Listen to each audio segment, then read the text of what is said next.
نحمده ونستعينه ونستغفره ونعوذ بالله من شرور أنفسنا وسيئات أعمالنا من يهده الله فلا مضل له ومن يضلل فلا هادي له وأشهد أن لا إله إلا الله وحده لا شريك له وأن محمدًا عبده ورسوله يا أيها الذين آمنوا اتقوا الله حق تقاته ولا تموتن إلا وأنتم مسلمون يا أيها الناس اتقوا ربكم الذي خلقكم من نفس واحدة وخلق منها زوجها وبث منهما رجالا كثيرا ونساء واتقوا الله الذي تساءلون به والأرحام إن الله كان عليكم رقيبا يا أيها الذين آمنوا اتقوا الله وقولوا قولا سديدا يصلح لكم أعمالكم ويغفر لكم ذنوبكم ومن يطع الله ورسوله فقد فاز فوزا عظيما أما بعد فأعوذ بالله من الشيطان الرجيم يرفع الله الذين آمنوا منكم والذين أوتوا العلم درجات والله بما تعملون خبير وقال الحق سبحانه وتعالى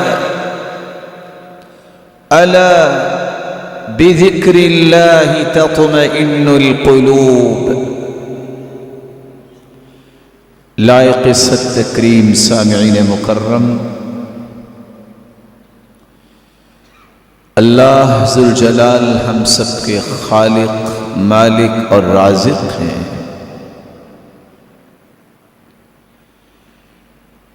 کل کائنات میں نظام اللہ ذوالجلال کا ہی چلتا ہے۔ نظام زندگی میں رب تعالیٰ کی ہی تقسیم ہے کہ کسی کے لیل و نہار میں انتہا درجے کا سکون رکھا ہے اور کچھ دسیوں کوششوں کے باوجود ہر وقت ہی پریشان رہتے ہیں۔ مرد ہو یا عورت، پڑھا لکھا ہو یا جاہل، تڑپ تو ہر ایک کی ہے کہ سکون مجھے دنیا میں بھی ملے، قبر میں بھی ملے اور حشر میں بھی ملے۔ اسلام کی یہی خوبصورتی ہے کہ اسلام صرف آخرت کی بات نہیں کرتا بلکہ دنیا اور آخرت کا اکٹھا پیکج پیش کرتا ہے۔ آج کے اس خطبے میں میری گفتگو کا محور اور عنوان بھی یہ ہے کہ میں اور آپ اپنی زندگی کو پرسکون کیسے بنا سکتے ہیں، اپنے قبر کے معاملات کو پرسکون کیسے بنا سکتے ہیں، اور وہ دن جس میں ہم سب کو اللہ کے سامنے پیش ہونا ہے، پرسکون جنت کے حقدار کیسے ہم ٹھہرائے جا سکتے ہیں؟ تو آئیے دنیا اور آخرت کے سکون کے لیے 10 کام اپنی زندگی میں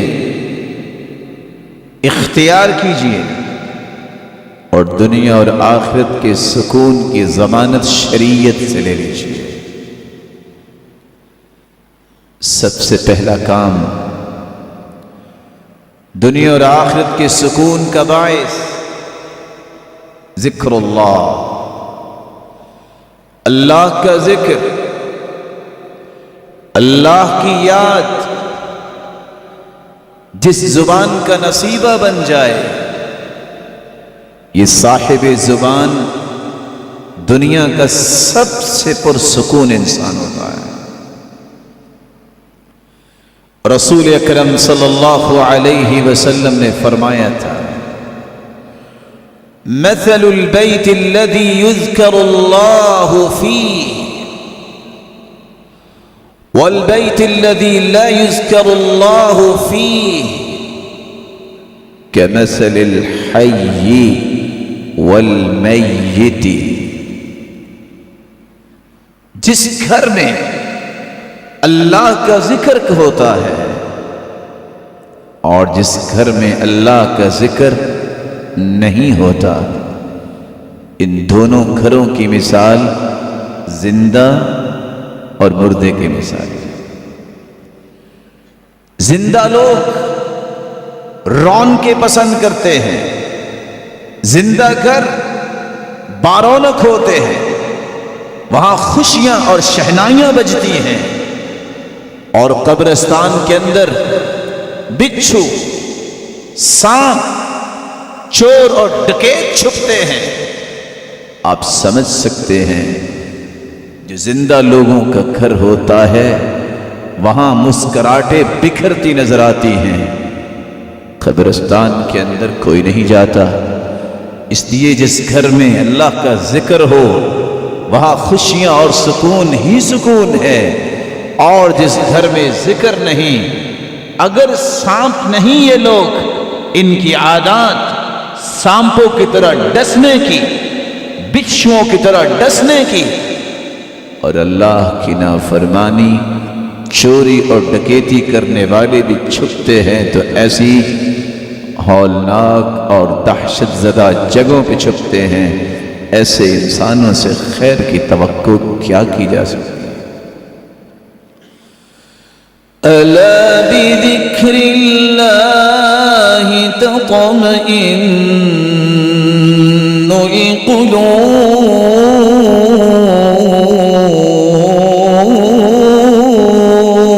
القلوب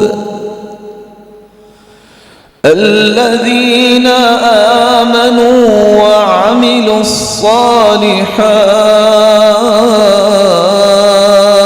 الصالحات طوبى لهم وحسن مآب۔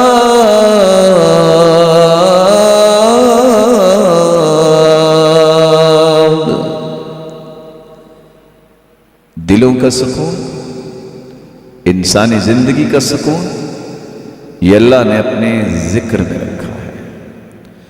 ایمان کی دولت حاصل کر لینے کے بعد جس شخص کو یہ عادت بن جاتی ہے، جس شخص کو یہ توفیق بن جاتی ہے، اور ایسی توفیق ملتی ہے کہ اس کا شعور اتنا بیدار ہوتا ہے اور اس کے جسم کے انگ انگ میں رب کی محبت ایسے آ جاتی ہے کہ وہ اٹھتے بیٹھتے اس کی زبان بغیر سوچے یہ الفاظ ادا کرتی نظر آتی ہے۔ اللہ اکبر، استغفر اللہ، لا الہ الا اللہ، حسبی اللہ ونعم الوکیل، اللہ اللہ ربی لا اشرک بک شیئا، الحمد للہ، لا حول ولا قوة الا باللہ، یا حی یا قیوم برحمتک استغیث۔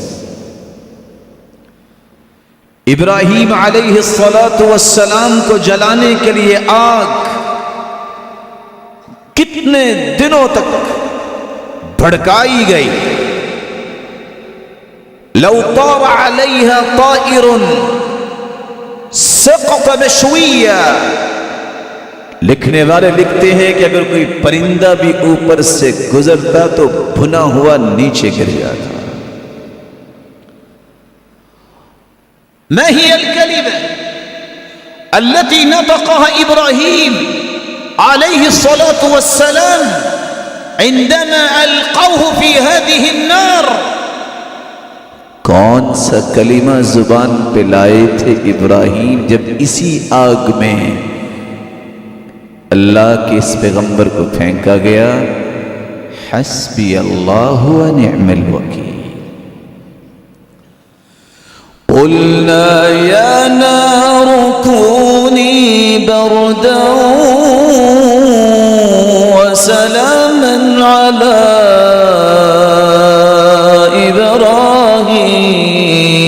ابراہیم فأرادوا به كيدا فجعلناهم الأخسرين۔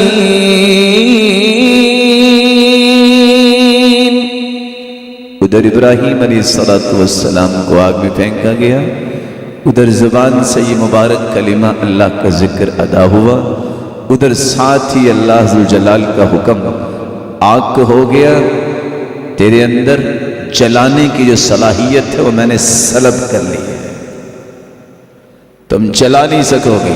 کیا ہو جاؤ؟ بردن، ٹھنڈی ہو جا، اور اتنی بھی ٹھنڈی نہ ہو جانا کہ میرے بندے کو سردی سے ہی کوئی پریشانی ہو جائے۔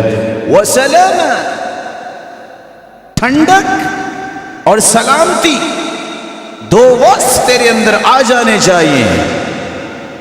باپ نے جب دیکھا کہ ابراہیم علیہ السلام آرام سے بیٹھے ہیں اور صرف ہاتھوں پہ جو رسیاں ہیں، پاؤں پہ جو رسیاں، صرف وہاں ہی آگ لگی ہے، اور جب وہ رسیاں جل گئی تو ہاتھ کھل گئے اور پاؤں بھی کھل گئے، تو کہتا ہے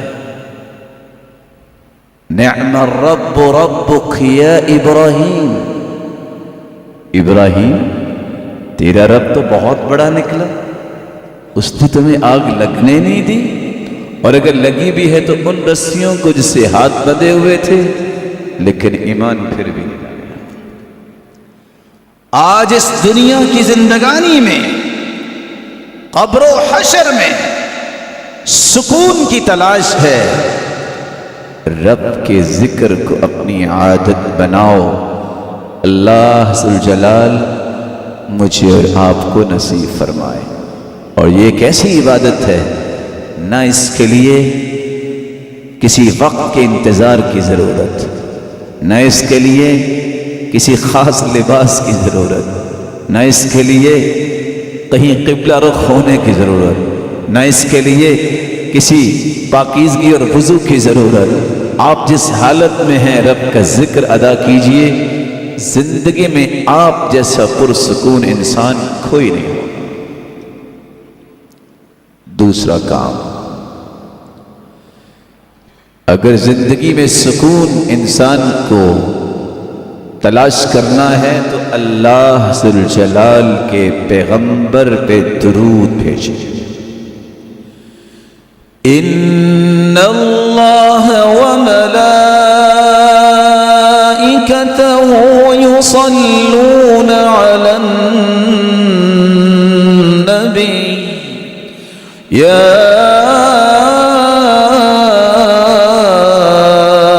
ایہا الذین آمنوا صلوا علیہ وسلموا تسلیما۔ ایمان کا دعویٰ کرنے والوں، تمہارا ایمان اللہ پہ بھی ہے، فرشتوں پر بھی ہے، نبیوں پر بھی ہے، کتابوں پر بھی ہے، اور آخرت کے دن پر بھی ہے اور تقدیر کی اچھائی اور برائی پر بھی ہے۔ جس رب پر ایمان ہے وہ بھی اپنے پیغمبر پہ رحمتوں کا نزول کرتا ہے۔ جس فرشتوں پہ تمہارا ایمان ہے وہ فرشتے بھی اللہ ذوالجلال کے پیارے پیغمبر کے لیے دعائیں کرتے ہیں۔ جس نبیوں پر تمہارا ایمان ہے اس میں سب سے اعلیٰ اور ارفع اور اسما ہستی محمد الرسول اللہ صلی اللہ علیہ وسلم ہی یہ قرآن کی آیت تمہیں سکھا رہے ہیں۔ جن کتابوں پر ایمان ہے اس میں سب سے بہترین کتاب کی ہی یہ آیت ہے۔ اور حکم کیا ہے؟ اللہ بھی اپنی رحمتوں کی برکھا برساتے ہیں، فرشتے بھی دعائیں کرتے ہیں، تم بھی درود اور سلام بھیجا کرو۔ اللہ ذوالجلال کے پیغمبر نے فرمایا نتیجہ کیا نکلے گا؟ من صلی علی واحدۃ صلی اللہ علیہ بہا عشرہ، جو ایک مرتبہ درود پڑھتا ہے اللہم صلی علی محمد وعلی آل محمد كما صليت على إبراهيم وعلى آل إبراهيم إنك حميد مجيد اللهم بارك على محمد وعلى آل محمد كما باركت على إبراهيم وعلى آل إبراهيم إنك حميد مجيد۔ 10 نیکیاں لکھی جائیں گی، 10 گناہ معاف کر دیے جائیں گے، 10 درجے بلند کر دیے جائیں گے، اور ایک نہیں 70 مرتبہ رب تعالیٰ تم پہ بھی اپنی رحمت کی برکھا برسا دیں گے۔ وصلی اللہ علیہ وملائکۃ 70 صلاۃ، اور ایک نہیں کھربوں کی تعداد میں فرشتے تمہاری بخشش، مغفرت، برکت کی 70 مرتبہ دعائیں فرمائیں گے۔ آپ صبح و شام 10 مرتبہ پڑھ لو، قیامت کا دن ہوگا حلت لہ شفاعتی یوم القیامہ۔ اللہ کے محبوب فرماتے ہیں تم پڑھ کے تو دکھاؤ صبح و شام 10 مرتبہ، قیامت کو جب کوئی کسی کے کام نہیں آئے گا میں محمد اس کی سفارش اور شفاعت کروں گا۔ اور قیامت کا دن تو دور ہے، دنیا کے اندر ہی اذن تکفی ہمک ویغفر لک ذنبک، زندگی کے سارے گناہ ختم ہو جائیں گے اور زندگی کے سارے غم ختم ہو جائیں گے، تمہاری زندگی میں سکون آ جائے گا۔ معمول بنائیے اور کثرت سے درود پڑھنا جمعے کے دن حکم ہے۔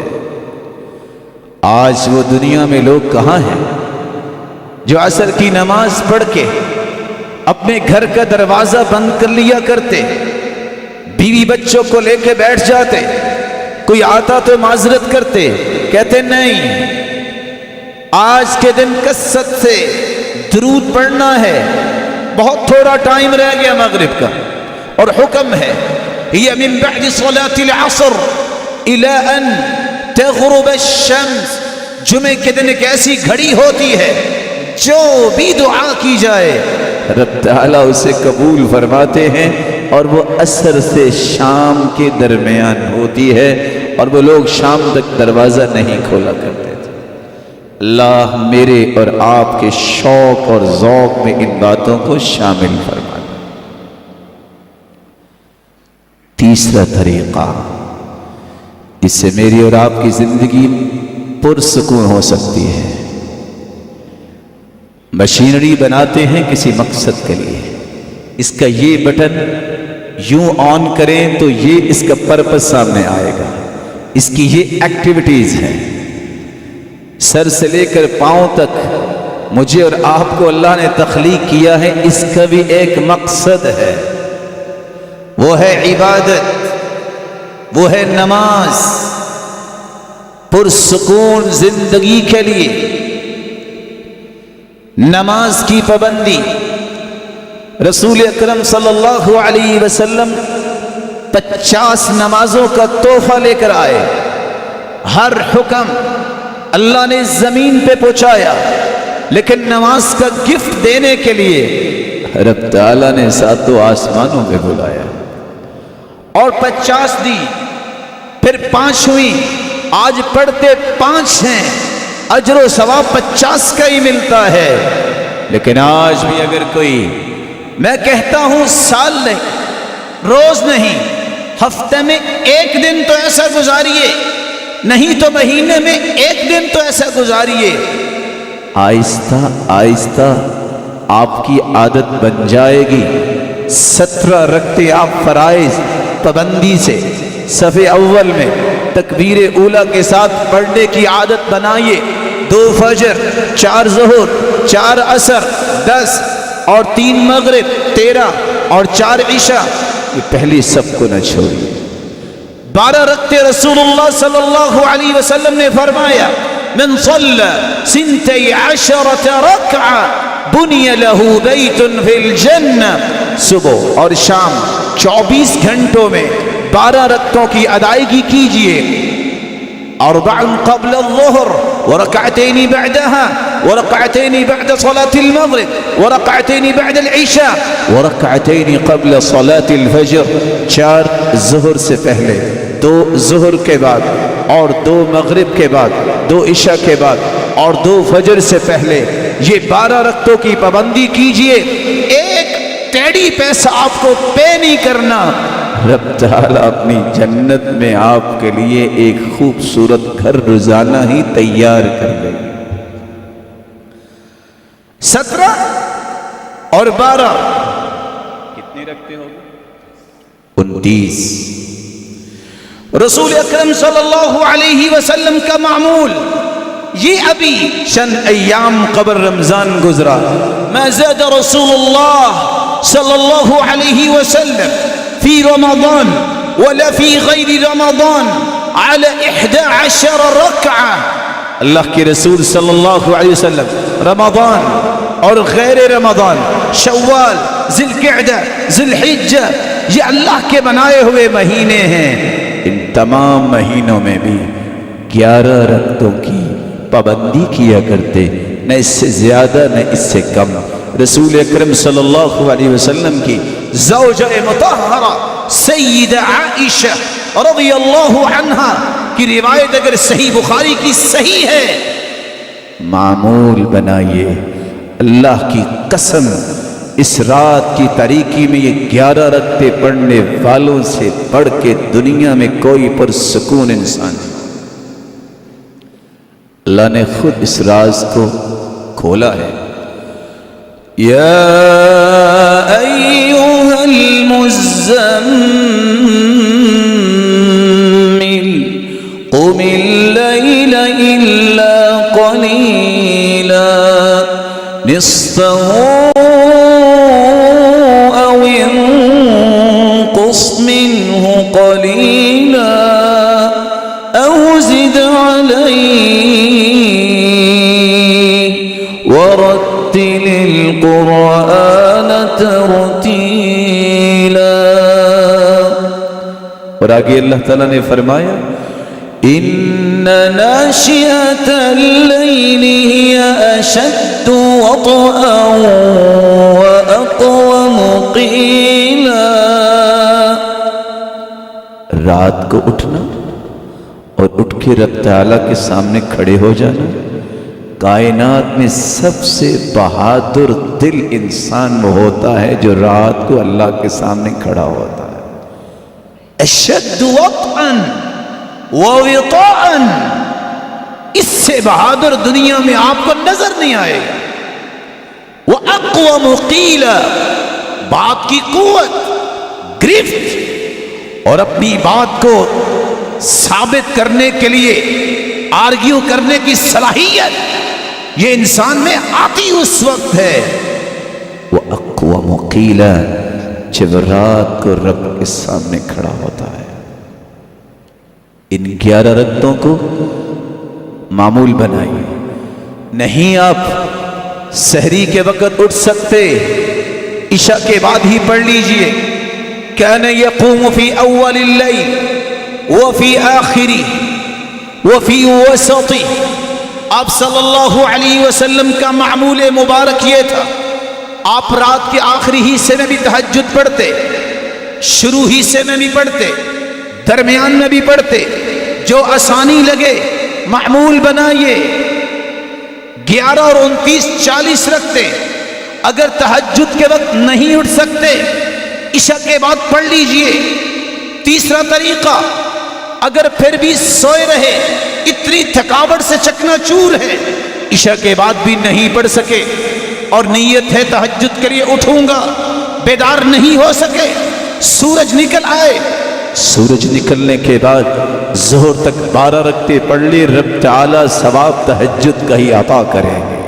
صحیح مسلم کی روایت ہے، اگر یہ بھی نہیں ہو سکا، تم نے نیت کی ہے کہ میں تہجد پڑھوں گا، بیداری نہیں ہو سکی، کتب لہ قیام اللیل، تمہاری نیت کی وجہ سے تمہیں رات کے قیام کا اجر عطا کر دیا جائے گا۔ اور اگر آپ نیت کرنا بھی بھول گئے، من صلی الفجر فی جماعہ والعشاء فی جماعہ کان کقیام لیل، عشاء اور صبح کی نماز کی پابندی جماعت کے ساتھ کر لے، رات کے قیام کا اجر اللہ پھر بھی تمہیں عطا کر دے۔ رسول اکرم صلی اللہ علیہ وسلم نے فرمایا، من صلی الفجر فی جماعہ ثم قعد يذكر الله عز وجل حتى تطلع الشمس ثم صلى ركعتين كانت له كأجر حجة وعمرة تامة تامة تامة۔ 2 رکعتوں کو معمول بنائیے۔ ابھی آپ ایک ریفریشر کورس کر کے فارغ ہوئے ہیں، 1 مہینے کا ریفریشر کورس۔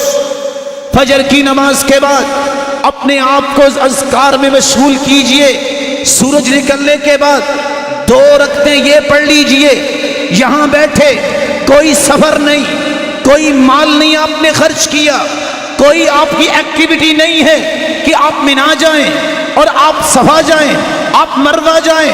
رب تعالیٰ کے پیغمبر کی زبان اطہر کا یہ فیصلہ ہے، تم جہاں بھی ہو، حج اور عمرے کا اجر و ثواب تمہارے نام اعمال میں لکھ دیا جائے۔ 40 اور 2 42۔ رسول اللہ صلی اللہ علیہ وسلم نے فرمایا، حدیث قدسی ہے، اللہ ذوالجلال فرماتے ہیں، یا ابن آدم ارکع لی 4 رکعات فی اول اللیل اکفیک آخرہ۔ میرے بندے، جب سورج کی روشنی دنیا کے اندر پھیل جائے، دن کے شروع میں 4 رکعتیں تم پڑھ لو، سارا دن میں تجھے کافی ہو جاؤں گا۔ نماز ضحیٰ، چاشت، کام کیجئے، تھوڑا سا وقفہ لیجئے، گنتی کے 8 سے 10 منٹ رب کی ضمانت میں جانے کے لیے، بلکہ 360 جوڑ انسان کے جسم میں ہیں۔ فرمایا، علی کل سلامہ من احدکم صدقہ، ہر جوڑ پہ صدقہ ہے۔ دنیا کا کوئی امیر انسان ہر روز اپنے 360 جوڑوں کا صدقہ نہیں دیتا۔ آپ نے فرمایا، وَيُجْزِئُ عَنْهَا رَكْعَتَا الضُّحَى، جو 2 رکعتیں پڑھ لے اس کے پورے جسم کے اعضاء کا صدقہ ادا ہو جاتا ہے۔ جو 4 پڑھ لے اگلے 24 گھنٹے رب کی ضمانت میں آ جاتا ہے۔ آپ 6 بھی پڑھ سکتے ہیں، آپ 8 بھی پڑھ سکتے ہیں، جیسا کہ ام ہانی رضی اللہ تعالی عنہ کے گھر رسول اللہ صلی اللہ علیہ وسلم نے 8 بھی پڑھی۔ 42 اور 4 46۔ حدیث کے الفاظ ہیں، من صلی 4 قبل الظہر و4 بعدها، جو ظہر سے پہلے 4 اور ظہر کے بعد بھی 4 رکعتیں پڑھ لیتا ہے، حرمہ اللہ علی النار، اللہ ذوالجلال اس انسان کو جہنم پہ حرام قرار دے دیتا۔ 46 اور 2 48۔ رسول اکرم صلی اللہ علیہ وسلم نے فرمایا، رحم اللہ رجلا صلی قبل العصر 4، جو عصر سے پہلے 4 رکعتیں پڑھ لے، رب تعالی اس انسان پہ اپنی رحمتوں کی برکھا برساتے ہیں۔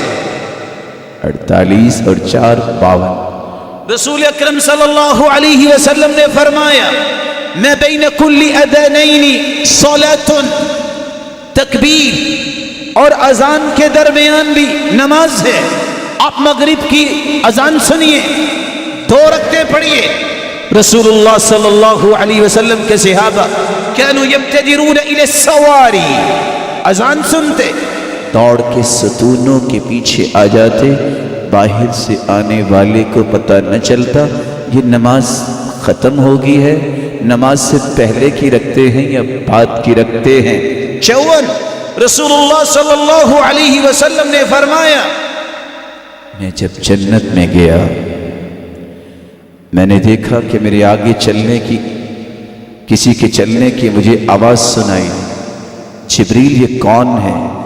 جواب ملا یہ ھذا بلال یمشی امامک، یہ بلال آپ کے آگے آگے چل رہا ہے. واپس آئے، یا بلال ای عمل ارجع عندک، کون سا عمل ہے زیادہ پر امید تیرے پاس؟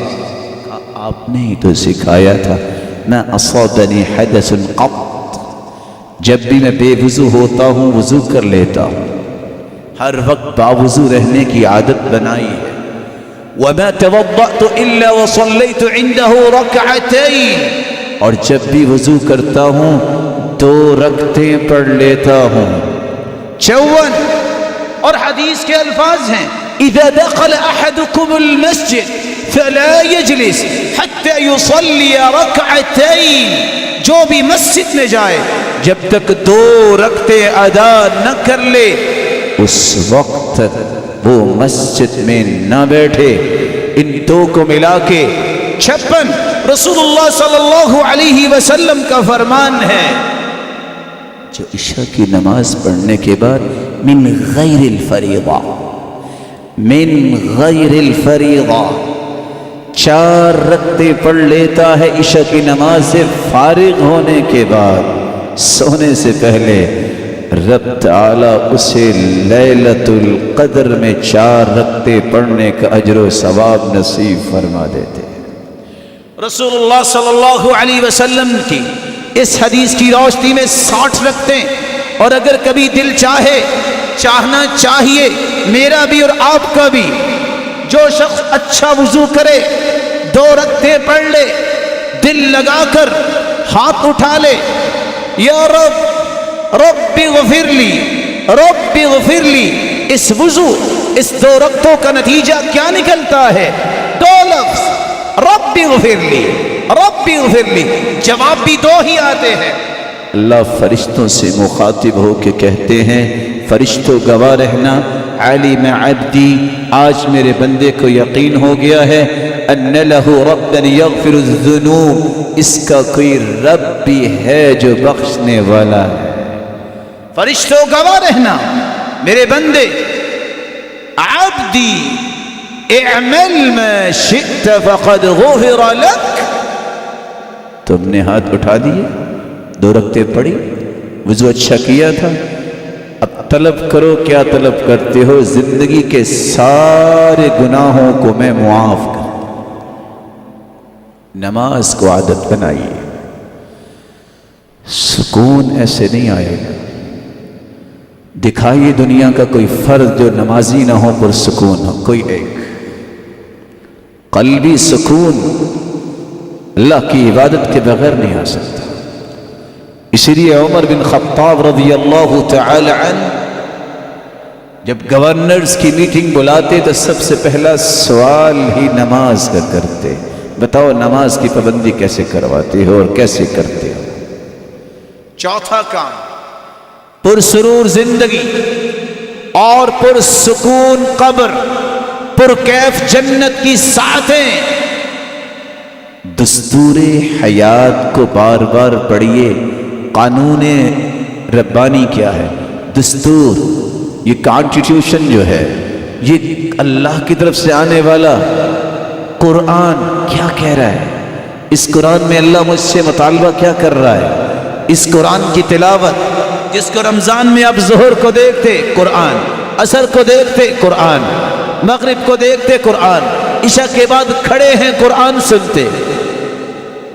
شوال یہ میرے رب کا بنایا ہوا مہینہ نہیں ہے؟ اللہ ذوالجلال سے نیکیاں رمضان میں ہی دیتے ہیں؟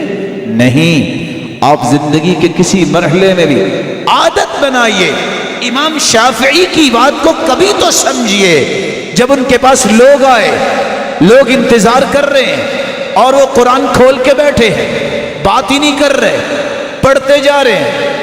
کہا ہم آپ کے لیے آئے ہیں.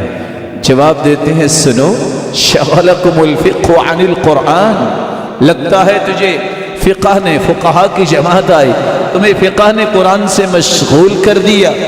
انی لأصلی العتمہ, میں تو بس اوقات عشاء کی نماز پڑھتا ہوں. وأضع المصحف بین یدی, قرآن کھول کے بیٹھ جاتا ہوں. فما اطبقه حتى الصباح, پڑھتے پڑھتے لذت یہ آتی ہے, چلو تھوڑا سا اور پڑھ لو. پتہ اس وقت چلتا ہے جب صبح کی اذان ہو جاتی ہے. معمول بنائیے, روزانہ کی تلاوت کو معمول بنائیے. یحییٰ بن معاذ رضی اللہ رحمہ اللہ, جب ان سے پوچھا گیا کوئی خواہش, مسکرا کے موت کی کشمکش میں کس خواہش کا اظہار کر رہے ہیں. اشتہی شیئین, صرف 2 خواہشیں. کون سی 2 خواہشیں؟ بیتن خالیہ ومصحفا جید الخط اقرأ فی, کوئی خالی گھر مل جائے, کوئی نہ آئے, میرے سامنے قرآن مجید کا خوبصورت نسخہ ہو, میں قرآن پڑھتا جاؤں اور اسی طرح اپنے رب کے پاس چلا جاؤں. آج اس طرح کی خواہشیں ختم ہو گئی. اللہ میری اور آپ کی خواہشوں کے دھارے درست فرما دے. اللہ کا ذکر, اس کے پیغمبر پہ درود, عبادت سے محبت, اس کی ادائیگی, قرآن مجید کی تلاوت روزانہ کا معمول. اور 5ویں بات, اپنے گھر میں اپنی ذمہ داری کا ثبوت دیجیے. گھر والوں کو نمازی بنائیں, وقت پہ بیوی کو, اپنی اولاد بیٹے اور بیٹیوں کو نماز پڑھائیں. یہ ذمہ داری بھی ایسی ہے جس کی ادائیگی کے بعد قلبی سکون آتا ہے, جس کی ادائیگی کے بعد زندگی میں سرور آتا ہے. اور گھر میں اپنے آپ کو رکھنے کی عادت بنائیں, مت اپنے دل میں پریشانی لائیں. فلاں تو وہاں جا رہا, فلاں تو وہاں جا رہا, یہ دیکھو محمد مصطفیٰ کہاں جا رہے. کسی ایک صحابی کا عمل دکھائیے کہ اس نے 1 سے 8 دن صرف سیر و سیاحت کے لیے پوری زندگی میں 1 مرتبہ بھی نکالے ہوں. یہ منہج, یہ مشن, اگر ہم محمد سے وفا کرتے ہیں, اس کے صحابہ سے مشن لو. وہ کہا کرتے تھے سیاحت امتی الجہاد, میری امت کی سیر و سیاحت جہاد ہے. جہاد علم کو بھی کہتے ہیں, جہاد قلم سے بھی ہوتا ہے, جہاد مال سے بھی ہوتا ہے, اور جہاد اعلاء کلمت اللہ کے لیے کافر کی صفوں کو چیرنے سے بھی ہوتا ہے. مشن, منہج غلط نہ بنائیے. گھر میں قرار پکڑیے, گھر میں وقت دیجیے. بچوں, اولاد, والدین, ان کی آنکھوں کو ٹھنڈا کیجیے, تمہیں بھی سکون ملے گا. اللہ عز و جلال نے اس لیے سکون کا لفظ جو نازل کیا ہے قرآن مجید میں فرمایا وَاللَّهُ جَعَلَ لَكُم مِّن بُيُوتِكُمْ سَكَنًا وَجَعَلَ لَكُم مِّن جُلُودِ الْأَنْعَامِ بُيُوتًا تستخفونها يوم ظعنكم ويوم إقامتكم ومن أصوافها وأوبارها وأشعارها أثاثا ومتاعا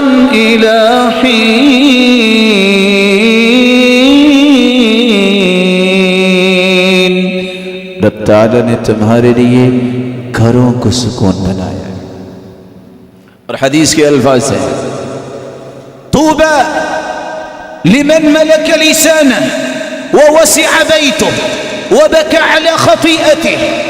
قیامت کے دن ایک نہیں 100 سال تک گھوڑا دوڑتا رہے گا، ایک درخت کی چھاؤں کو کراس نہیں کر سکے گا۔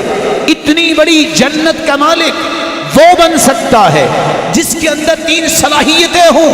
پہلی صلاحیت زبان پہ کنٹرول کرے، دوسری صلاحیت گھر میں قرار پکڑے، تیسری صلاحیت اپنے گناہوں پہ اپنے رب کے سامنے بیٹھ کے گنتی کے چند آنسو نکال دے۔ یہ مکھی جتنا آنکھ سے نکلنے والا پانی جو ہے جہنم کو ٹھنڈا کر دے۔ رسول اللہ صلی اللہ علیہ وآلہ وسلم کے اوپر نازل ہونے والا قرآن چھٹا طریقہ بتاتا ہے کہ اگر سکون چاہیے اپنی بیوی کے ساتھ حسن سلوک کرو۔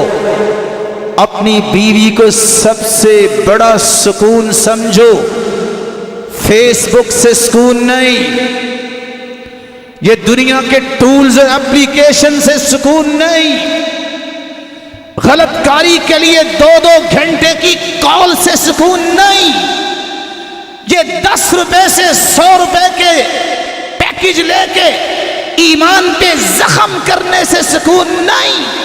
اپنی بیوی سے سکون حاصل کرو، تمہیں دنیا میں بھی سکون ملے گا اور آخرت میں بھی سکون ملے گا۔ خیرکم خیرکم لأہلی وانا خیر لأہلی۔ تمہاری بہتری کا ایک اور معیار ہے، تم دنیا جہان کے امیر ہو، تم دنیا جہان کے پڑھے لکھے ہو، دانشور ہو، تم دنیا جہان کے حکمت دان ہو، اگر تم بیوی کے معاملے میں ٹھیک نہیں تو شریعت کی نظر میں تمہارا ٹھیک ہونا کنسیڈر نہیں ہوتا۔ تم میں بہترین وہ ہے جو اپنی بیوی کے معاملے میں بہتر ہے، اور اللہ کے رسول نے فرمایا میں اپنی بیویوں کے معاملے میں بہت بہتر ہوں۔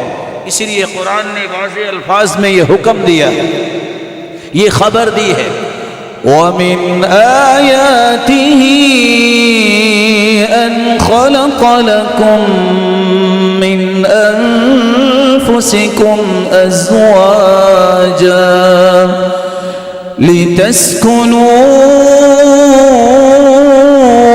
إِلَيْهَا وَجَعَلَ بَيْنَكُم مَّوَدَّةً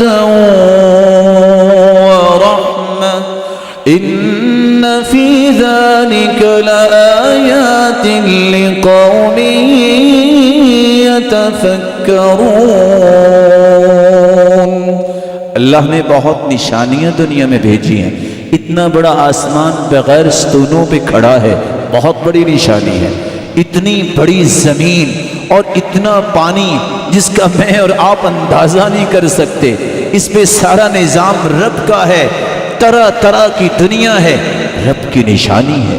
کس طرح ایک بند انڈے سے کس طرح ایک ہنستا اور مسکراتا ایک چھوٹا سا جو ہے وہ اللہ ذوالجلال کا بنایا ہوا وہ مرغی کا بچہ نکل آتا ہے، کیسے اور کس طرح پتھروں میں پڑے چیونٹیاں اور کیڑے مکوڑوں کو رب خوراک دیتا ہے، کیسے یہی پتے اگر بکری کھاتی ہے تو دیکھیں اس کا فضلہ کیسا، یہی پتے شہتوت کے اگر چند کیڑے کھا لے تو وہ ریشم نکالتے ہیں، یہی پتے اگر وہ ہرن کھا لے تو کستوری نکالتی ہے۔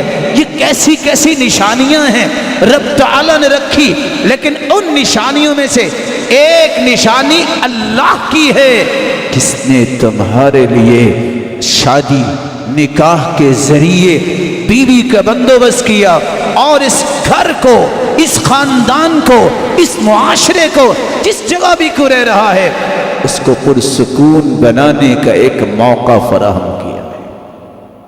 یاد رکھیے قرآن کی تینوں آیتوں کو جمع کرنے سے پتہ چلتا ہے گھر اور اسی طرح بیوی، اور تیسرا لفظ جو 7واں ہم کام میں بتانے جا رہا ہوں، رات کا صحیح استعمال کیجیے۔ رات بہت بڑی نعمت ہے، چھپی چیز ہمیشہ قیمتی ہوتی ہے۔ آپ بادام کا چھلکا لیں، اس کی قیمت نہیں، اس کے اندر گری کی قیمت ہے۔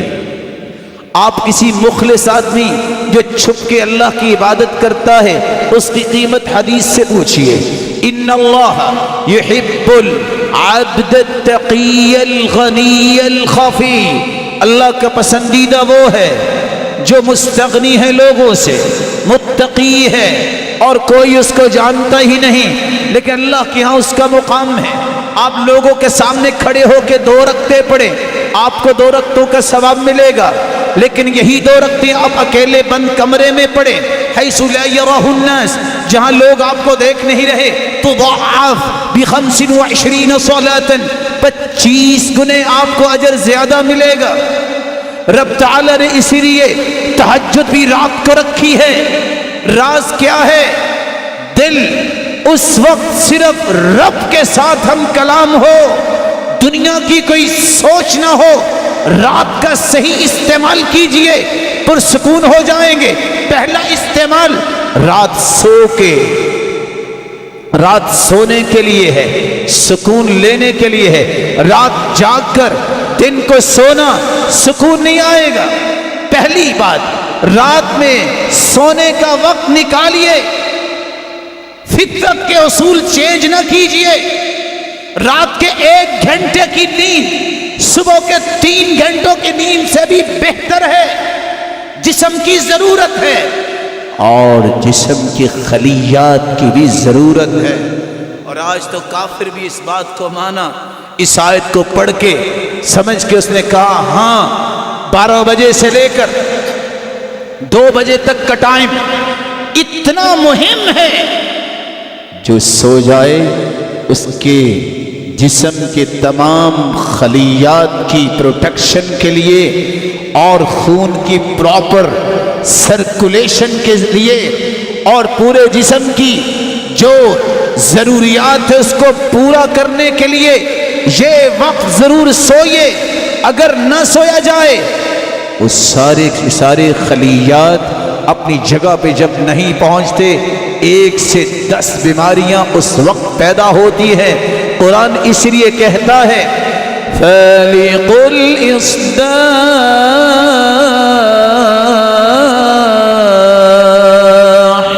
وَجَعَلَ اللَّيْلَ سَكَنًا وَالشَّمْسَ وَالْقَمَرَ حُسْبَانًا ذَلِكَ تَقْدِيرُ الْعَزِيزِ الْعَلِيمِ۔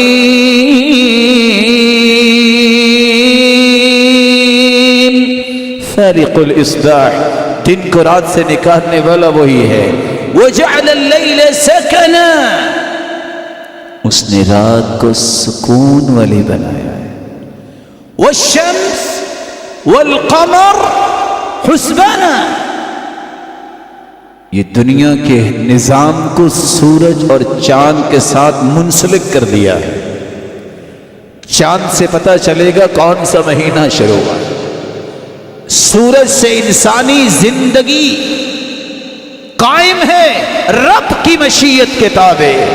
سورج کی روشنی انسانی زندگی اور انسانی جسم کے لیے بہت ضروری ہے۔ ساتھ یہ کہہ دیا ذالک تقدیر العزیز العلیم، یہ اندازے اس کے بیان ہو رہے ہیں جو سب سے زیادہ علم والا ہے، وہ اللہ ہے، غالب بھی وہ ہے۔ میرا اور آپ کا اندازہ، چلو رات کو میں یہ کام کرتا ہوں، دن کو سو جاؤں گا، کیا احکم الحاکمین تو وہ تھا تمام حکمتوں والا، اس کا اندازہ اور میرے اندازے میں کوئی فرق ہی نہیں ہے۔ رب کا اندازہ اچھا ہے یا میرا اندازہ اچھا ہے؟ رات کا صحیح استعمال کیجئے، آرام کیجئے، تہجد پڑھیے، دعا کیجئے۔ وَبِالْأَسْحَارِ هُمْ يَسْتَغْفِرُونَ، سحریوں کے وقت استغفار کرنے والے، اور رات کے تہائی حصے میں صحیح بخاری کی روایت ہے ينزل ربنا تبارك وتعالى كل ليلة إلى السماء الدنيا حين يبقى ثلث الليل الآخر فيقول من يدعوني فأستجيب له من يستغفرني فأغفر له فلا يزال كذلك حتى يضيء الفجر. رات کا تہائی حصہ رہ جائے، اس حصے میں رب کے سامنے ہاتھ اٹھائیے. وہ آسمان دنیا پہ میرا مالک تشریف لاتے ہیں، کیسے؟ جیسے اس کی شان کو لائق ہے نزول فرماتے ہیں، جیسے اس کی شان اور عظمت کو لائق ہے. وہ تو خود بلاتا ہے، کوئی ہے مجھے پکارنے والا، میں دینے کو تیار ہوں. کوئی ہے هل من مسترزق، کوئی ہے رزق کا متلاشی، ہاتھ اٹھائے میں ہاتھوں کو رزق سے بھر دوں گا. کوئی ہے جو اپنے گناہوں کی معافی مانگنا چاہے، میں معاف کرنے کے لیے ہوں. بتائیے. اللہ ذوالجلال خود بلاتے ہیں اپنے بندے کو. اس رات کے اندر جب اللہ کے نزول کا وقت ہوتا ہے، جو لوگ اس وقت بھی رب تعالی سے گفتگو کی بجائے اپنے ان سستی زندگی کے پیکجز کو لے کے رب کی ناراضگی کا وہ سودا خرید رہے ہوتے ہیں، کسی فیس بک پہ بیٹھ کر اور کسی اور جگہوں پہ بیٹھ کر کیا جواب دیں گے رب کو؟ یہ وقت تو رب سے ہم کلامی کا تھا، یہ تو نیند بھی چھوڑنے کا وقت تھا.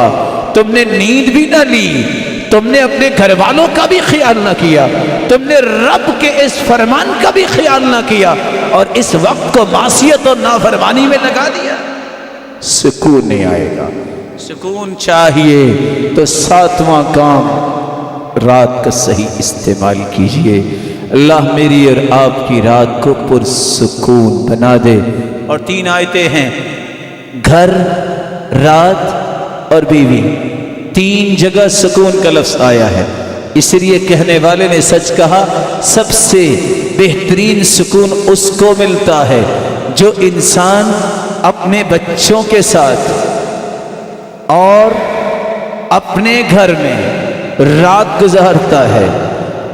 مہنگے سے مہنگے ہوٹلز ہوں، سکون نہیں آئے گا. گھر ہو، رات بھی وہیں گزارے اپنے ہی بچوں کے ساتھ. اور عبداللہ ابن عباس کہا کرتے تھے، اصول جس کا جتنا ایمان مضبوط ہے اتنا وہ اپنی بیوی بچوں کے قریب ہے، جتنے کسی کے ایمان میں کمی ہے اتنا وہ اپنے بیوی بچوں سے دور ہے. اللہ ہمیں خوبصورت ایمان نصیب فرمائے. وَمَا عَلَيَّ إِلَّا الْبَلَاغُ.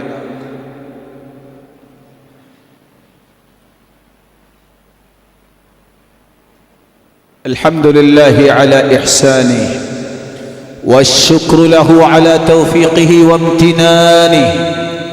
أما بعد فأعوذ بالله من الشيطان فإنه عدو للإنسان. 8واں طریقہ جس سے آپ کی زندگی پر سکون ہو سکتی ہے، آپ دنیا کی تمام نعمتوں کو قبضے میں کر لیں. جب تلک آپ کے پاس علم نہیں، آپ کے پاس معرفت نہیں، رب کی پہچان، اس کے رسول کا سچا تعارف، زندگی کے مقاصد کا ادراک، جب تک ان 3 چیزوں کا صحیح علم نہیں جو قرآن و حدیث پڑھنے سے ملتا ہے، سکون نہیں آئے گا. جاہل کی زندگی میں سکون نہیں ہوتا. سکون ہے عالم کی زندگی میں، سکون ہے علم والے کی زندگی میں. اور علم والے کے لیے ضروری نہیں کہ اس نے 100 کتابیں پڑھی ہوں. 3 علم ہر شخص پہ واجب ہے، فرض ہے. اس کے بارے میں قیامت کے دن کوئی عذر نہیں سنا جائے گا. پہلا علم اپنے رب کی پہچان، دوسرا علم اپنے محبوب آئیڈیل رول ماڈل قدوہ کی پہچان رسول اللہ صلی اللہ علیہ وسلم، تیسرا علم آخر مجھے رب نے کیوں بنایا. یہ 3 علم. قبر میں بھی یہی سوال، آپ ایک نہیں 10 PhD کر لے، سوال پہلی کلاس کا ہی قبر میں پوچھا جائے گا. من ربک، رب کون ہے تیرا؟ من نبیک، بتاؤ آپ کے لیے آئیڈیل کس کو بنا کے بھیجا گیا؟ میں دینک، آپ کا دستور حیات کیا تھا؟ اس لیے وقت نکالیے، سال کی ابتدا ہے، اور اپنے بچوں کو علم سکھانے کے لیے دانشگاہوں کا رخ کیجیے۔ اور یہ وہ علم ہے جس علم کو حاصل کرنے والے کائنات کے سب سے بہترین ہے۔ خیرکم من تعلم القرآن وعلمہ، سب سے بہترین قرآن سیکھنے والا ہے، سکھانے والا ہے۔ یہ وہ ہستیاں ہیں، پوری کائنات نہیں بلکہ 14 کے 14 طبق، بری بحری مخلوق، سب مخلوق کی دعاؤں کا مرکز وہ انسان ہے۔ بغیر کہے رب نے اس بات کا پابند بنایا ہے، کھربوں کی تعداد میں فرشتے اور زمین میں بسنے والی مخلوقات، ان اللہ وملائکتہ واہل السماوات والارضین حتى النملة في جحرها وحتى نینان البحر لیصلون علی معلم الناس الخیر۔ ساتوں آسمانوں کے نورانی فرشتے بھی ہر وقت اس انسان کے لیے بخشش، مغفرت، برکت کی دعاؤں میں لگے ہیں۔ ساتوں زمینوں کی مخلوقات بھی اور رب تعالیٰ بھی رحمت کی برکھا برساتی ہے۔ کس پر؟ علی معلم الناس الخیر، جو دنیا کو دین اور خیر اور بھلائی کی تعلیم دیتا ہے۔ یہ سلسلہ اتنا مبارک ہے، تم گھر سے وضو کر کے نکلو، ایک قدم اٹھاؤ، بکل خطوۃ یخطوها الی المسجد 10 حسنات، گھر سے پہلا قدم باہر نکالتے ہو اللہ کے گھر کی طرف سیکھنے سکھانے کے لیے، ہر قدم پہ 10 نیکیاں، گناہ معاف، درجات بلند ہوتے ہیں۔ اور اللہ کے رسول صلی اللہ علیہ وسلم نے فرمایا یہ رخ مسجد کو ہے، مسجد پہنچتے پہنچتے جسم پہ، لباس پہ، جوتی پہ جتنی گرد آئے گی اتنی قیامت کے دن جنت کی کستوری ملے گی۔ یہ چل کے جا رہا ہے، لگتا ہے یہ ٹوٹا راستہ ہے، یہ کارپٹ روڈ ہے، یہ ٹف ٹائل ہے، نہیں نہیں، یہ چلتا تو اس پہ ہے۔ دنیا کے بادشاہوں کے لیے کارپٹ بچھائے جاتے ہیں۔ ان الملائکۃ لتضع اجنحتها لطالب العلم رضا بما يطلب، اللہ اپنے نورانی فرشتوں سے کہتے ہیں نہیں، یہ علم سیکھنے کے لیے گھر سے پاؤں نکال چکا ہے، اس کے پاؤں تلے اپنے پروں کو بچھا دو، یہ نورانی پروں پہ سفر کرتا ہے۔ بلکہ حکم یہ ہے جو شخص مسجد میں آتا ہے یرید ان یتعلم خیرا او یعلمہ، خیر کی ایک بات سیکھنے کے لیے یا سکھانے کے لیے، فأجرہ كأجر الحاج المحرم، وفي رواية أخرى فأجره كأجر حاج تمت حجته۔ ایک مرتبہ مسجد میں آیا، نیکی سیکھنے اور سکھانے کی غرض سے، اجر اتنا ہی ملتا ہے جو حاجی احرام باندھ کے حج کو گیا اور حج مکمل کر کے واپس آیا، اس کو بھی اس کے برابر اجر ملے۔ اس کی زبان سے نکلنے والا ایک ایک حرف صدقہ جاریہ ہے۔ رسول اکرم صلی اللہ علیہ وسلم نے فرمایا سبع یجری للعبد بعد موتی وهو فی قبر من علم علما ونشرہ، 7 اعمال ایسے ہیں انسان مٹی میں چلا جاتا ہے، موت کے بعد جب وہ قبر میں دفنا دیا جاتا ہے وہ تو دنیا سے چلا گیا، قیامت کو نہ جانے کتنے 100 سال باقی ہے، جب تک قیامت نہیں آ جاتی لوگوں کو اس نے ایک حرف سکھایا، اس کی نشر و اشاعت کی، یہ اس کے لیے ایک حرف بھی صدقہ ہے۔ جس نے سیکھا پھر اس نے آگے سکھایا، پھر اس نے آگے سکھایا، اس نے اس کو سنایا اور سکھایا۔ رسول اللہ صلی اللہ علیہ وسلم نے فرمایا ہر روز کتنی نیکیاں اس کے نام اعمال میں ڈپازٹ ہو رہی ہے اور وہ قبر میں پڑا ہے۔ اور صحابی کہتے ہیں یہ علم والا سویا ہوتا ہے اور مچھلیاں اس کی بخشش کی دعائیں کر رہی ہوتی ہیں، یہ سویا ہوتا ہے کوئی کام نہیں، پھر بھی اس کے کھاتے میں نیکیاں جاری ہوتی ہیں۔ او غرس نخلا کسی نے درخت لگا دیا، او حفر بئرا کسی نے کنواں کھدوا دیا، او اجرا نہرا کسی نے نہر بنوا دی، او بنا مسجدا کسی نے مسجد بنا دی، او بنا بیتا لابن السبیل کسی نے مسافر کا گھر بنا دیا، او صدقتا اخرجها فی صحته و حیاتی زندگی میں صحت میں کسی نے صدقہ کر دیا۔ یہ 7 اعمال اللہ ذوالجلال انسان کے لیے صدقہ جاریہ بنا دیا۔ رسول اللہ صلی اللہ علیہ وآلہ وسلم کی تعلیمات کی روشنی میں 9 عمل جو آپ کے سکون کا باعث ہے، 2 کام اس 9ویں نقطے کے تحت سیکھ لیجئے۔ خاموش رہنا سیکھیے، آپ کو سکون ملے گا۔ حسن اخلاق اختیار کیجئے، آپ کو سکون ملے گا۔ خاموش رہنے سے مطلب کیا ہے؟ جتنا زیادہ بولیں گے اتنی زیادہ غلطیاں ہوں گی، اتنی لعن طعن اور ملامت لوگ کریں گے، پریشانیاں آئیں گی۔ خاموش رہنا سیکھیے، مقصد کی بات کیجئے، نرمی سے بولیے، اخلاقیے بڑے کا احترام کیجئے۔ کوئی زیادتی بھی کرے دل کھلا کرو، سموحہ معاف کیجئے۔ پوچھا گیا سب سے بہترین ایمان کیا ہے؟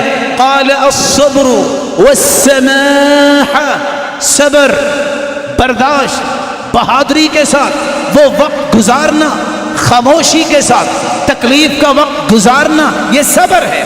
سماحہ، کچھ بھی ہو گیا ہے، جاؤ تجھے معاف کرتا ہوں۔ کشادہ دل بنائیے، سکون ملے گا، کیونکہ اللہ کے رسول کا فرمان ہے اسمحوا یسمح لکم، تم دنیا میں معاف کرو، رب تعالیٰ تمہیں قیامت کو معاف کر دیں گے۔ اللہ ذوالجلال میری اور آپ کی زبان کو خوبصورت بنائے اور اخلاق کو اچھا بنائے۔ 10واں اور آخری کام جو میں آپ کی خدمت میں پیش کرنے جا رہا ہوں، حکمت اور تواضع، یہ نہ چھوڑیں۔ حکمت کیا ہے؟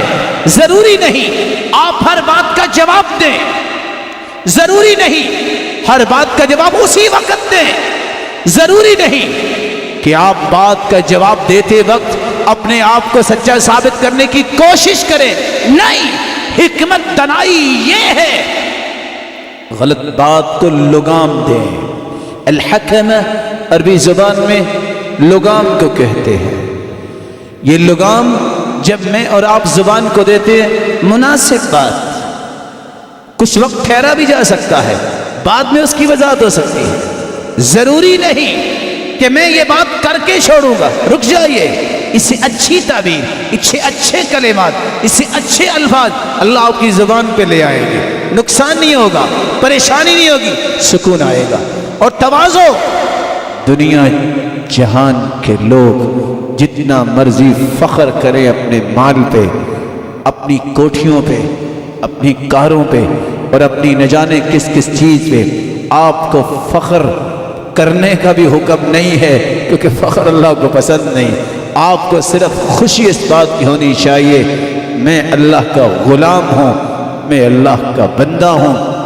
کن کالشجرہ یرمی الیہا الاحجار وترمی الیہم الاسمار، درخت بن جاؤ، لوگ پتھر مارتے ہیں، درخت کھڑا ہے، لوگ پتھر مارتے ہیں بیر اتارنے کے لیے اور آم اتارنے کے لیے، وہ پتھروں کے مقابلے میں آم اور بیر گراتا ہے۔ درخت بنو جس پہ زیادہ پھل لگتا ہے، اس کی ٹہنیاں زیادہ جھک جاتی ہیں، اس درخت کی رکھوالی بھی لوگ زیادہ کرتے ہیں اور بڑی نرمی سے پھل بھی اتار لیتے ہیں۔ یہ اس وقت نہیں بنتا بندہ جب تک یہ حصہ دل کا، یہ صاف نہ ہو، یہ پیارا نہ ہو۔ 30 سال کی عمر میں سعد مسلمان ہوئے، 36 سال کی عمر میں فوت ہو گئے، لیکن 3 انعامات ایسے ہیں جو میری اور آپ کی ضرورت ہے۔